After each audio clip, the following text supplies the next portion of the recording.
Assalamualaikum warahmatullahi wabarakatuh. Perkenalkan, saya Mazaya Zatardini dengan NIM 13011740003. Pertama, saya akan menjelaskan mengenai quality. Dalam proyek, quality dibagi menjadi dua, yaitu quality assurance dan juga quality control. Yang pertama adalah quality assurance.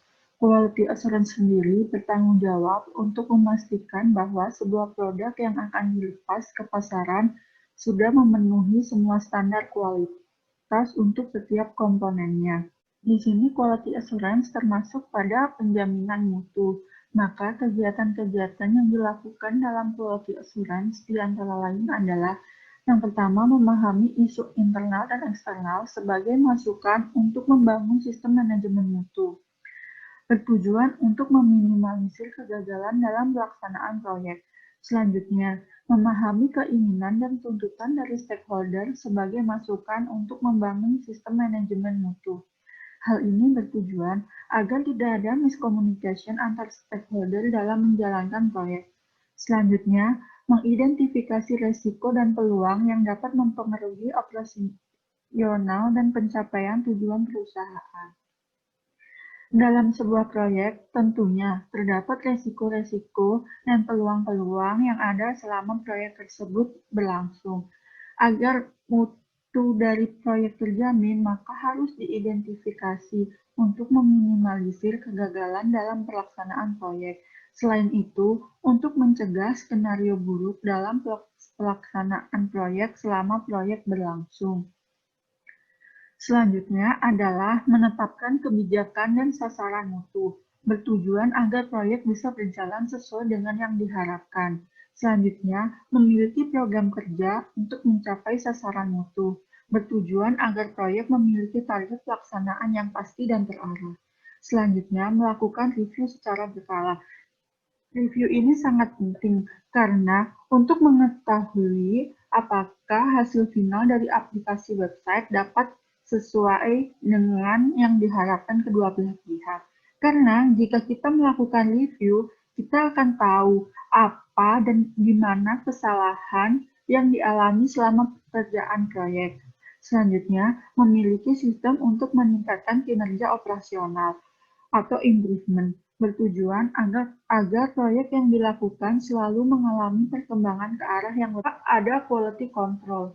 Quality control adalah proses pengecekan yang dilakukan oleh bisnis atau perusahaan untuk memastikan kualitas produk sesuai dengan standar yang ada. Kegiatan-kegiatan yang dilakukan di antara lain adalah memastikan produk atau pelayanan selesai tepat waktu sesuai dengan janji customer. Selanjutnya, memastikan produk atau pelayanan dapat memenuhi persyaratan pelanggan dan peraturan terkait produk. Perusahaan menyediakan infrastruktur yang sesuai dan menjaga kondisi infrastruktur dalam keadaan baik. Selanjutnya, dilakukan kontrol atas material untuk memastikan material produk yang akan digunakan adalah material yang berkualitas baik. Adapun tujuan dari masing-masing kegiatan sudah terlampir pada slide.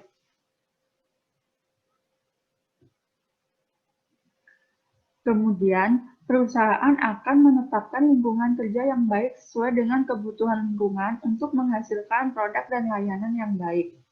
Perusahaan menetapkan metode kerja yang baik sebagai acuan dalam bekerja untuk menghindari kesalahan. Perusahaan memiliki sistem kontrol untuk memastikan produk atau pelayanan telah memenuhi persyaratan pelanggan dan peraturan terkait produk sebelum diserahkan ke customer. Selanjutnya, perusahaan memastikan bahwa alat ukur yang digunakan untuk mengukur produk atau pelayanan telah sesuai. Misalnya, dilakukan kalibrasi terlebih dahulu agar tingkat keakurasian tinggi dan tidak mendekati kesalahan.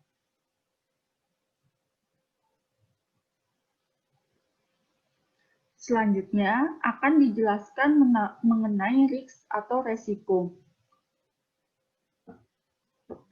Sebuah proyek berjalan tentunya tidak akan lepas dari resiko-resiko yang akan terjadi. Maka di sini didata resiko apa saja yang mungkin terdapat pada proyek selama proyek berlangsung agar bisa dihindari. Yang pertama, resikonya adalah komunikasi yang kurang antar stakeholder. Hal ini disebabkan karena stakeholder tidak melakukan komunikasi ketika memahami suatu bidang. Di mana maksudnya, bisa saja si stakeholder tersebut hanya terpaku pada pekerjaannya sendiri. Dia tidak melakukan komunikasi ataupun diskusi dengan stakeholder yang lainnya, sehingga hal tersebut dapat menyebabkan kesalahpahaman yang dapat menggagalkan suatu proyek. Untuk menghindari hal tersebut, maka harus diperbaiki komunikasi antar stakeholder. Kemudian, timeline yang tidak tepat waktu. Bisa saja dalam suatu proyek, pengerjaannya melebihi batas waktu yang sudah di-planning sebelumnya. Maka, untuk hal tersebut, menghindarinya adalah membuat jadwal lebih diperhatikan sesuai timeline. Jadi, setiap pengerjaan itu harus benar-benar disesuaikan dengan timeline agar bisa selesai dengan tertib dan efisien. Selanjutnya, biaya yang melebihi prediksi. Adanya kenaikan harga yang signifikan sehingga biaya melebihi prediksi. Dan hal yang dilakukan adalah mengadakan perjanjian dengan pihak klien mengenai SOP agar biaya itu sudah jelas dan sudah disetujui kedua belah pihak. Kemudian, keterbatasan sumber daya manusia. Sumber daya manusia tidak menguasai materi yang harus dikerjakan. Maka yang harus dilakukan adalah mempersiapkan sumber daya manusia dengan cara memberikan pelatihan secara matang. Selanjutnya adalah terjadinya bencana. Bencana adalah hal yang tidak terduga dan pasti akan mengacaukan proyek.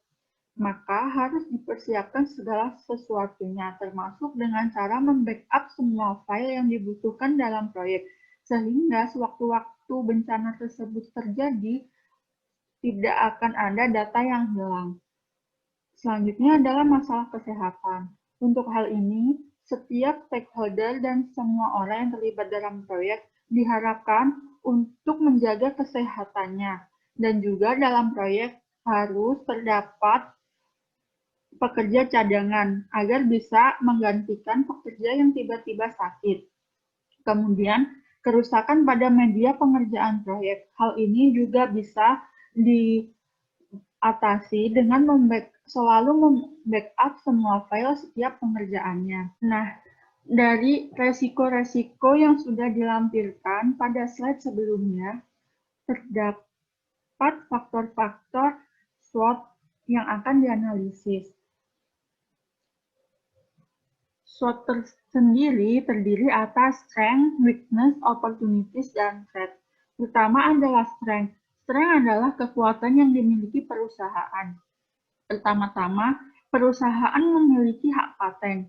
Yang kedua, reputasi yang baik di mata para pelanggan. Dan yang ketiga, keuntungan biaya operasional. Selanjutnya adalah weakness. Weakness adalah kelemahan di dalam internal perusahaan yang bisa saja menggagalkan proyek tersebut. Di sini dikelompokkan hal-hal yang mungkin terjadi adalah yang pertama, kurangnya perlindungan hak paten. Yang kedua, stakeholder yang tidak melakukan komunikasi ketika tidak memahami suatu bidang. Dan yang ketiga, SDM tidak menguasai materi yang harus dikerjakan. Selanjutnya adalah opportunities. Opportunities adalah kesempatan yang dapat diambil oleh perusahaan ketika hal-hal di luar sana mengalami kemunduran. Maka yang pertama, sektor yang ditekuni ini sedang mengalami kenaikan. Seperti yang kita ketahui bahwa teknologi berjalan sangat cepat, sehingga dengan adanya sistem informasi perpustakaan secara online ini, hal ini akan diterima dengan baik oleh masyarakat. Yang kedua, pemerintah sangat mendukung perusahaan lokal seperti ini. Selanjutnya adalah threat atau ancaman. Ancaman yang mungkin dialami dalam proyek ini adalah yang pertama, munculnya website serupa yang mempunyai fitur lebih canggih. Dan yang kedua, bocornya informasi tentang rahasia dan kepentingan proyek, sehingga terjadi sabotase proyek oleh pihak eksternal. Sekian presentasi dari saya. Warahmatullahi wabarakatuh.